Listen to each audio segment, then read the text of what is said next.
औज़ुबिल्लाहिमिनश्शैतानिर्रजीम बिस्मिल्लाहिर्रहमानिर्रहीम। अस्सलाम वालेकुम डियर स्टूडेंट्स, कैसे हैं आप देख रहे हैं अपना YouTube channel learn with Mudassir. और dear students, second year physics का चैप्टर नंबर 13 जिसका नाम है करंट इलेक्ट्रिसिटी, और आज हम उसका न्यूमेरिकल नंबर 13.7 सॉल्व करने जा रहे हैं। तो सबसे पहले जो है वो आपने क्वेश्चन की स्टेटमेंट को देखेंगे कि क्वेश्चन हमारा क्या है। क्वेश्चन में है जी, find the current which flows in all the resistances of the given circuit. हमें एक सर्किट दिया गया है, डायग्राम में भी वो शो हो रहा है, वो आपको मैं अभी एक्सप्लेन करता हूँ। हमें क्या मालूम करना है कि ये सर्किट है, इस सर्किट में से जो है वो कितना करंट फ्लो कर रहा है इन रेजिस्टेंसेस के अंदर, यानी R1 और R2 के अंदर जो है वो हमने करंट कैलकुलेट करना है कि कितना फ्लो कर रहा है। तो सबसे पहले हम सर्किट को समझेंगे कि हमारे पास ये एक बैटरी है E1 जो कि 9 वोल्ट है, दूसरी बैटरी है E2 जो कि 6 वोल्ट है, एक रजिस्टर R1 है जो कि कॉमन है इस लूप में। अच्छा, लूप के नाम भी हम रख लेते हैं, इसको हम कहते हैं A B C D E और F। इस तरह से जो है हम लूप बन रही है, और इस लूप को जो है वो हम फिर अलग-अलग से भी डिस्कस करेंगे। देखिएगा सॉल्यूशन में सबसे पहले हम देखते हैं डाटा। तो डाटा में हमारे पास E1 जो है पहली बैटरी 9 वोल्ट है, E2 जो है वो 6 वोल्ट है। इस तरह से रजिस्टर R1 जो है वो 18 ओम का है, ये वाला। R2 ये वाला रजिस्टर है, ये 12 ओम का है। कैलकुलेट हमें क्या करना है, I1 करंट कैलकुलेट करना है, I2। अब I2 करंट जो है वो R2 में से फ्लो करेगा, लेकिन एक्चुअली जो नेट करंट इस रजिस्टर में से फ्लो करेगा वो I1 माइनस I2 होगा। वो अभी मैं आपको एक्सप्लेन करूंगा कैसे, और उसको हम नेट करंट कहेंगे I। सबसे पहले हम ये देखते हैं कि हम स्टार्ट कहाँ से लेंगे, यानी जब हम अपनी कैलकुलेशन करेंगे तो कैलकुलेशन के अंदर हमें स्टार्ट कहाँ से लेना है। तो हम क्या करते हैं, हम लूप कंसिडर करते हैं, और उसके अंदर लूप कौन सी कंसिडर करते हैं, A B C D और A। ये एक क्लोज पाथ है, इसे हम लूप कहते हैं, यानी क्लोज सर्किट है। तो हम इसके ऊपर क्या करते हैं, अप्लाई करते हैं, अप्लाइंग किरचॉफ्स वोल्टेज रूल। किसके ऊपर अप्लाई करते हैं, on loop A B C D और A। किरचॉफ्स वोल्टेज रूल जो है वो अप्लाई किया जाता है क्लोज सर्किट के ऊपर। तो रूल कहलाता क्या है, उस रूल की स्टेटमेंट क्या है कि जो सम ऑफ पोटेंशियल चेंजेस है या वोल्टेज चेंजेस है in a close circuit must be equal to 0। Potential changes mean potential drop कह लें, या उसे आप वोल्टेज कह सकते हैं। अब अगर आप लूप देखें A B C D और A, इस लूप को अगर आप कंसिडर करें तो इसमें हमारे पास बैटरी जो है वो E1 है, और जो रजिस्टर है वो R1 है, बाकी ये लूप अलग है। जब हम यहाँ पे वोल्टेज रूल अप्लाई करने लगेंगे तो हमें क्या देखना है कि पोटेंशियल चेंजेस जो हैं किस किस तरह से आ रही हैं। हमने इस लूप के अंदर जो है वो ये बैटरी E1 है, तो इसकी वजह से जो करंट होगा वो I1 कहा हुआ है, और E2 की वजह से I2 करंट कहा हुआ है। ये करंट की डायरेक्शन जो है वो हमने मेंशन की है conventional current, positive to negative. तो इस वजह से ये जो इस लूप के अंदर करंट है वो एंटी क्लॉकवाइज डायरेक्शन में फ्लो कर रहा है। अब हम देखते हैं, अप्लाई करते हैं किरचॉफ्स वोल्टेज रूल इस लूप के ऊपर। तो उसमें आप देखें कि जब चार्ज एंटर होता है from low potential to high potential तो वो एनर्जी गेन करता है। इट्स मीन जो पोटेंशियल चेंज है वो पॉजिटिव होगी E1 माइनस।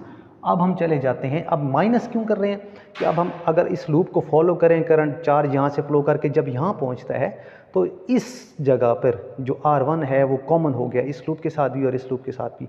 इट्स मीन इसके अंदर नेट करंट फ्लो करेगा। वो कैसे फ्लो करेगा, I1 करंट जो है यहाँ से एंटर हो रहा है फ्रॉम बॉटम टू टॉप, और लेकिन I2 करंट एंटर हो रहा है from top to bottom. R1 common है इन दोनों के साथ, तो जो नेट करंट होगा, क्योंकि हमारा रेफरेंस करंट I1 है इस वजह से कि हमारी ये वाली लूप है, तो हम इसको लिखेंगे I1 minus I2 into R1 equals to 0।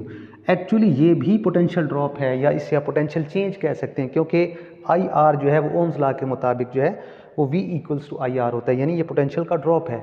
अब E1 जो है वो हमारे पास कितनी है जी, 9 माइनस I1 हमें कैलकुलेट करना है, I2 भी कैलकुलेट करना है, एज इट इज़ पुट करेंगे। R1 हमें गिवन है वो कितना है 18 इक्वल्स टू 0। अब हम 9 को उस साइड पे लेके जाते हैं, नेगेटिव साइन ये बाहर है, I1 minus I2 into 18 equals to minus 9। अब क्या करते हैं हम 18 को भी जाके और माइनस साइन समेत डिवाइड करवा देते हैं, तो I1 minus I2 equals to -9 divided by -18। Negative से नेगेटिव कैंसिल हो जाएगा, 9 1 और 9 2 टाइम्स, तो I1 माइनस I2 जो होगा वो किसके बराबर होगा, 1 डिवाइडेड बाई 2 जो कि बनेगा 0.5।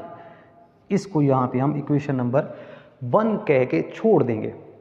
अब हम क्या करेंगे, अब हम अप्लाई करेंगे, applying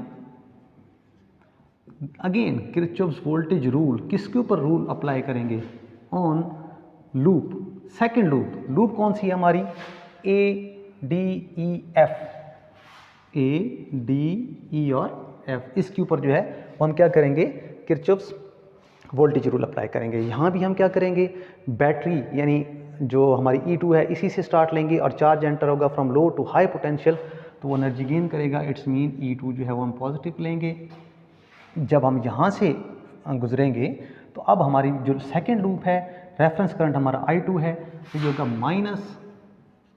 -I2 minus I1 into R1।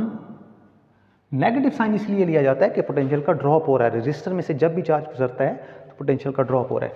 और इस लूप के अंदर अब जो है वो R2 भी इन्वॉल्व हो रहा है, तो -I2 R2 इक्वल्स टू 0, यानी सम ऑफ पोटेंशियल, ये भी पोटेंशियल है यानी सोर्स ऑफ पोटेंशियल है, ये पोटेंशियल का ड्रॉप है, ये भी पोटेंशियल का ड्रॉप है।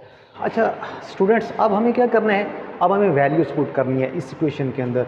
तो इस इक्वेशन के अंदर अगर देखें तो E2 की वैल्यू हमारे पास कितनी है जी, 6 है, माइनस I2 हमें कैलकुलेट करना है, I1 भी कैलकुलेट करना है, हम एज इट इज़ पुट करेंगे। R1 जो है वो हमें गिवन है, कितना है 18, minus I2 as it is लिखेंगे, और R2 की वैल्यू जो है वो हमारे पास कितनी है जी 12 है, इक्वल्स टू 0।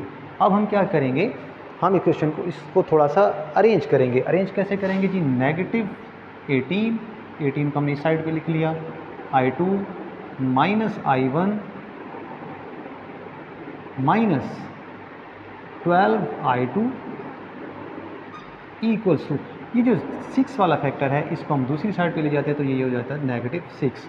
अब हम देखेंगे कि 18, 12 और 6 का जो कॉमन फैक्टर है वो 6 ही है, तो हम क्या करेंगे, इसको 6 से लेकिन -6 से डिवाइड करेंगे ताकि ये नेगेटिव साइन जो है ये खत्म हो जाए।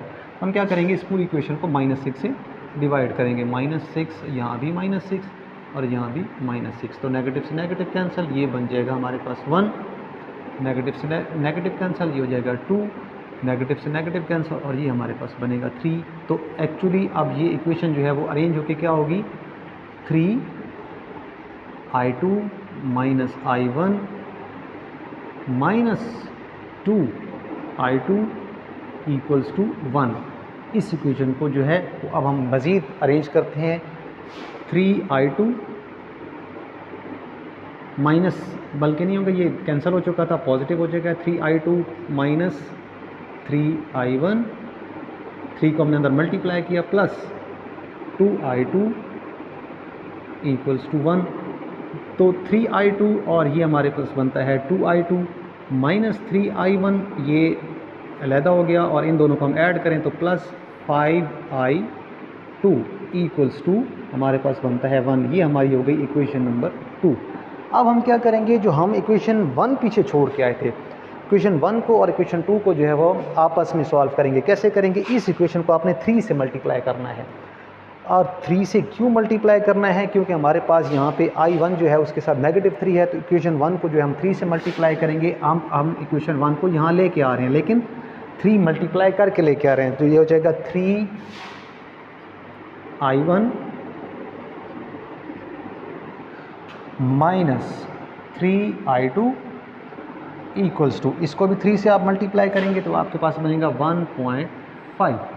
ये हमने क्या किया, इक्वेशन 1 को जो है वो मल्टीप्लाई कर दिया था 3 से, और साथ हम उठा के इसको इक्वेशन 2 के नीचे ले आए, और यहाँ पे हम इसको करेंगे ऐड, इन दोनों इक्वेशंस को ऐड करेंगे। अब मैथमेटिक्स जस्ट हमने करनी है, ये लेकिन 3I1 माइनस 3I1 ये कैंसिल आउट हो जाएगा, 5I2 में से 3I2 माइनस कर दें तो ये हमारे पास बनेगा 2I2 इक्वल्स टू, ये आप इन दोनों को अगर आप ऐड करें तो ये आपके पास बनता है कितना जी, 2.5। ठीक है जी, 2.5 हमारे पास आ गया।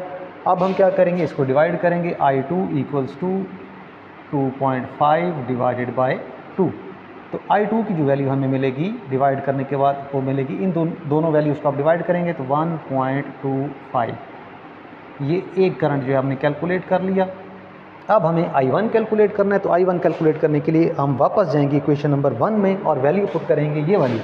इक्वेशन 1 में जो है वो आप अगेन वापस गए हैं, तो I1 माइनस I2 की जगह पे हम ये वैल्यू पुट करेंगे 1.25 इक्वल्स टू कितना था जी, 0.5। अब हम क्या करेंगे, I1 इक्वल्स टू 0.5 प्लस ये वाला फैक्टर उधर जाके ये वैल्यू ऐड होगी 1.25। इन दोनों वैल्यूज़ को अगर आप ऐड करें तो हमारे पास जो I1 आएगा वो कितना आएगा जी, इन दोनों वैल्यूज़ को आप ऐड करें तो हमारे पास आएगा जी 1.75। ये I1 है। लेकिन एक चीज़ हमने मेंशन की थी कि जो हमारा करंट है R1 में से, हमने एक्चुअली मालूम करना था current through R1 and R2। R2 में से तो सिंगल करंट फ्लो कर रहा है I2 जो कि है 1.25 और 7 एम्पेयर हम करंट की वैल्यू जो है वो हम लिखेंगे, और यहाँ भी एम्पेयर है, करंट का यूनिट होता है। लेकिन जो हमारे पास R1 है इसमें से नेट करंट फ्लो कर रहा है I1 माइनस I2, तो करंट थ्रू R1 जो है वो एक्चुअली क्या है, I equals to I1 minus I2। तो I इक्वल्स टू हमारे पास कितना होगा, I1 है 1.75 माइनस I2 है 1.25। इन दो वैल्यूज़ को अगर आप मैथमेटिकली सॉल्व करें तो I equals to 0.5 ampere. It's mean जो नेट करंट है R1 में से वो I1 माइनस I2 है, जो कि एक्चुअली I हम उसे कह रहे हैं, वो बन रहा है 0.5। तो डियर स्टूडेंट्स, ये था हमारा आज का न्यूमेरिकल नंबर 13.7। यकीनन आपको समझ आया होगा। हमारे चैनल को सब्सक्राइब कीजिए, हमारी वीडियोज़ को शेयर और लाइक कीजिए। इजाज़त चाहते हैं आपसे, अल्लाह हाफिज़, थैंक यू।